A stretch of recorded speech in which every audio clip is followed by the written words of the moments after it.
जानिए दिवाली से जुड़ी 6 पौराणिक कथाएं। कार्तिक मास की कृष्ण पक्ष की अमावस्या तिथि को दिवाली मनाई जाती है। दिवाली की पूजा पूरे विधि विधान के अनुसार करनी चाहिए। ऐसा करने से धन की देवी माता लक्ष्मी की विशेष कृपा प्राप्त होती है। दिवाली मनाने के पीछे कई सारी पौराणिक कथाएं जुड़ी हुई हैं। सब लोगों का अलग अलग मानना है। सबसे प्रचलित है राम के वापस अयोध्या लौटने पर दीपावली मनाई जाती है, लेकिन इसके अलावा भी दिवाली से जुड़ी कुछ पौराणिक कथाएं हैं जिनके बारे में आपको जानना चाहिए। तो आइए जानते हैं दिवाली से जुड़ी कुछ 6 पौराणिक कथाओं के बारे में। पहली कथा, भगवान राम का अयोध्या लौटना।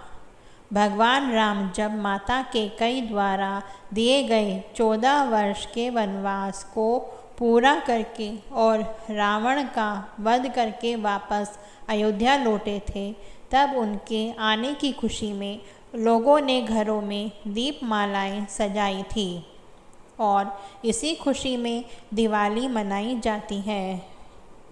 दिवाली के दिन भगवान गणेश और माता लक्ष्मी की पूजा भी की जाती है।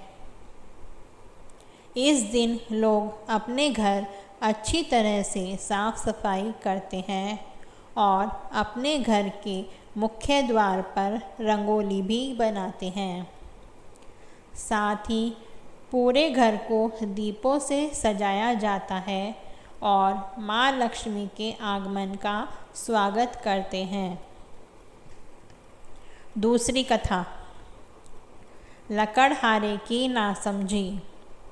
एक बार एक राजा ने एक लकड़हारे से खुश होकर उसे चंदन की लकड़ी का जंगल भेंट किया, लेकिन लकड़हारा तो लकड़हारा ही था।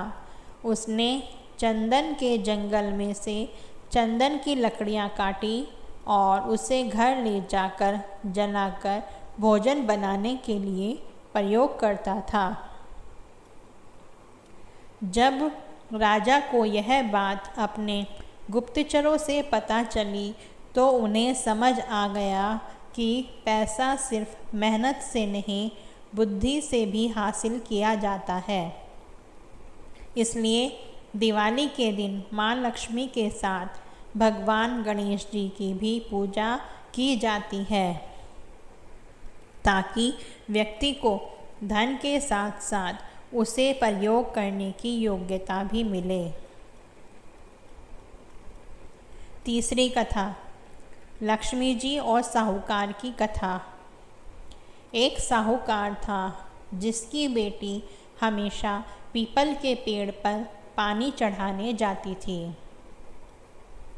जिस पेड़ पर वह पानी चढ़ाती थी उस पर माँ लक्ष्मी का निवास था। एक दिन लक्ष्मी जी ने साहूकार की बेटी से कहा कि मैं तुम्हारी मित्र बनना चाहती हूँ। इस पर साहूकार की बेटी ने कहा, मैं अपने पिता से पूछकर बताऊंगी। लड़की ने अपने पिता को सारी बात बताई। तब साहूकार ने हाँ कह दिया। इस तरह माँ लक्ष्मी और साहूकार की बेटी की दोस्ती हो गई। एक दिन माँ लक्ष्मी ने साहूकार की बेटी को अपने घर पर बुलाया और उसका खूब स्वागत किया। उसे अच्छे से व्यंजन परोसे। मेहमान नवाजी के बाद जब साहूकार की बेटी जाने लगी तो लक्ष्मी माँ ने कहा कि मुझे अपने घर कब बुलाओगी। साहूकार की बेटी ने माँ लक्ष्मी को अपने घर तो बुला लिया, लेकिन उसे डर था कि उसे घर की आर्थिक स्थिति ठीक नहीं है। वो कैसे माँ लक्ष्मी की मेहमान नवाजी करेगी। जब यह बात साहूकार को पता चली तो उसने अपनी बेटी से कहा, तुम फौरन मिट्टी से चौका लगाकर साफ सफाई कर दें। 4 बत्ती का मुख वाला दिया जला और लक्ष्मी जी का नाम लेकर बैठ जा। उस समय एक चील किसी रानी का नौलखा हार लेकर उसके पास डाल के चली गई। साहूकार की बेटी ने उसे बेचकर माँ लक्ष्मी के लिए अच्छा भोजन बनाया। माँ लक्ष्मी भगवान गणेश जी के साथ साहूकार के घर पधारी। साहूकार और उसकी बेटी ने उसका खूब स्वागत किया। इस खातिरदारी से प्रसन्न होकर माँ लक्ष्मी ने उन्हें आशीर्वाद दिया और साहूकार बहुत अमीर बन गया। चौथी कथा, राजा इंद्र और बलि की कथा। एक बार देवताओं के राजा इंद्र से डरकर राक्षस राजा बाली कहीं जाकर छुप गए। राजा इंद्र उन्हें खोजते खोजते एक खाली घर में पहुँचे, जहाँ राजा बलि गधे के रूप में छुपे हुए थे। दोनों की आपस में बातचीत होने लगी। बातचीत चल रही थी कि इतने में राजा बलि के शरीर से एक स्त्री बाहर निकली।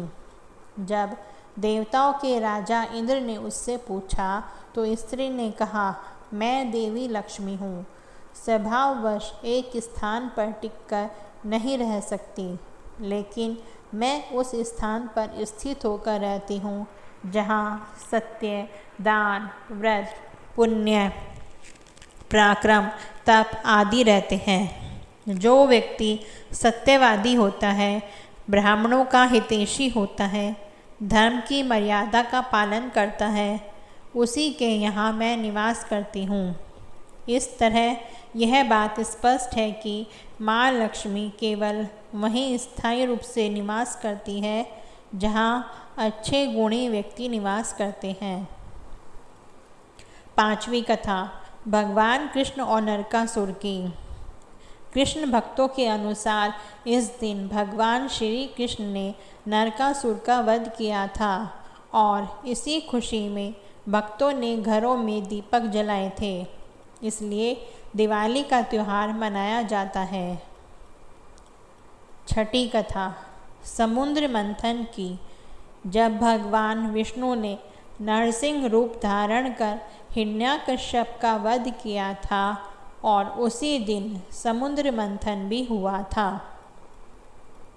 इस समुद्र मंथन से माँ लक्ष्मी और धन्वंतरी प्रकट हुए थे और इसी वजह से दिवाली का त्यौहार मनाया जाता है। दिवाली मनाने के कारण भले ही कुछ भी हो, लेकिन इतना निश्चित है कि हर कथा के पीछे दीपों का महत्व है। दीपावली का त्यौहार अंधेरे से उजाले, अधर्म से धर्म, पाप से पुण्य का त्यौहार है। दिवाली का त्यौहार सब लोग मिलकर खुशी के साथ मनाते हैं। अगर आपको यह विचार अच्छे लगे हों तो इसको लाइक और शेयर